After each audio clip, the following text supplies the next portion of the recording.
Hi my lovelies, so let's get started. I have prepped and primed my skin already, so I'm going to go straight in with my foundation. And the foundation I'm using today is the NARS All Day Luminous Skin Foundation, and all the shade information and everything will be in the description box below. So lately I've been using a sponge because I like that extra coverage, and I don't know why, but my hyperpigmentation keeps playing up and getting worse. I am using SPF, don't worry, I use it every day, but I don't know what's going on. I might just need to change up my skincare. But anyway, I am adding a little bit more coverage where I need and just blending it down to my neck and everywhere else.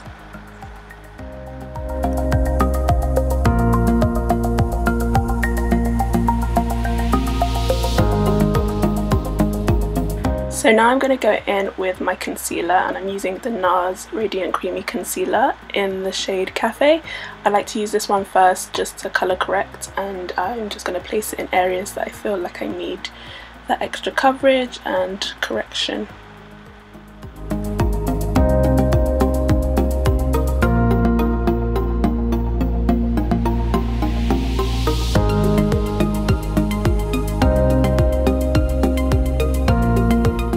Okay, so I'm now taking my brush just to blend that out, but I like to switch it out for a beauty sponge when I'm doing underneath my eyes, because you have to remember underneath your eyes is a delicate area, so you got to make sure that you're gentle with it. And I know for a fact a brush is not gentle underneath the eyes, but yes, so I'm going in with my highlight colour, which is in the shade Amande, not sure how you say it, but it's in the same concealer, so I just put that in the areas that I want to highlight, so underneath my eyes, like the bridge of my nose, and forehead, and also I like to put it on my eyelids just as a base, and the top of my cupid's bow.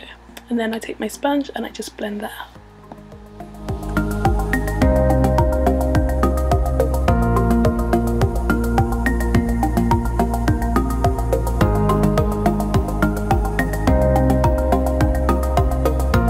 Okay, so now that everything is blended well, I like to go in with my brush again just to make sure everything is seamless, and then I'm going to go in with my face powder. Oh, clearly has something in my eye, but I like to use this just to set like the areas that I would contour. Generally I use a little bit of it underneath my eyes as well, and then focus on the contour area. Now I'm going to go in with my blush, and this blush I've had for years. I really hope it hasn't expired, but yeah, just concentrate that on the apples of my cheek and then blend it into the contour that I have. Now for the eyes, the most exciting part. So I'm using this MUA eyeshadow palette because it's very vibrant, and I'm taking the first colour here and I'm just blending that into my crease. So I decided to do like a smoky eye, mainly because it's quite fun and playful and great for festivals.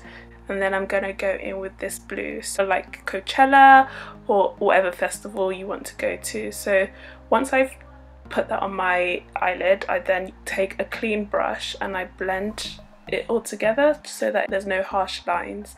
Now I'm going underneath my eyes just to smoke it out a little bit more.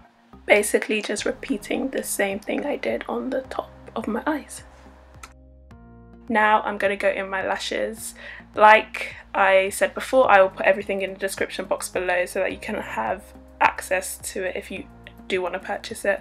So this eyebrow pencil is also from MUA. I don't think I really showed you properly, but like I said, it'll be in the description box below. And what I like to do is just fill in any gaps that I may have, and I go back and forth through like the brushing and then the filling in, just to make sure it's quite natural looking. And once I'm happy, I'm gonna move on to the lips. So on my lips, I'm going in with this NARS liquid lipstick. I actually got it in a, what are they called? A Christmas advent calendar, and I thought I'm never going to use this, so I was actually going to give it away. But I think it looks really good with this eyeshadow look that I decided to do. I think it goes really nicely with the first colour that I put in my crease, and it just makes everything come together nicely. I don't think I would ever wear this if it wasn't for like a kind of like a festival or a kind of event, because to be honest, I'm pretty much a nude kind of gal right now. Now I'm going back into the eyeshadow palette, and I'm taking this gold colour as a highlight, and you want to make sure you want to tap off the excess when you're using a eyeshadow as a highlight, because it can look a bit crazy if you're doing too much. But yeah, that's it. That's me done. I feel like this video has been so short, but I also hope you've learned something, and if you have, let me know. Leave a comment, and if you do want to take this to the next level, you could always add some gems. I'll put a few options in the description box below, and I will see you guys soon. But before you go, don't forget to like this video if you liked it, and also subscribe and hit that bell notification button so you don't miss my future uploads, and I'll see you guys soon. Bye.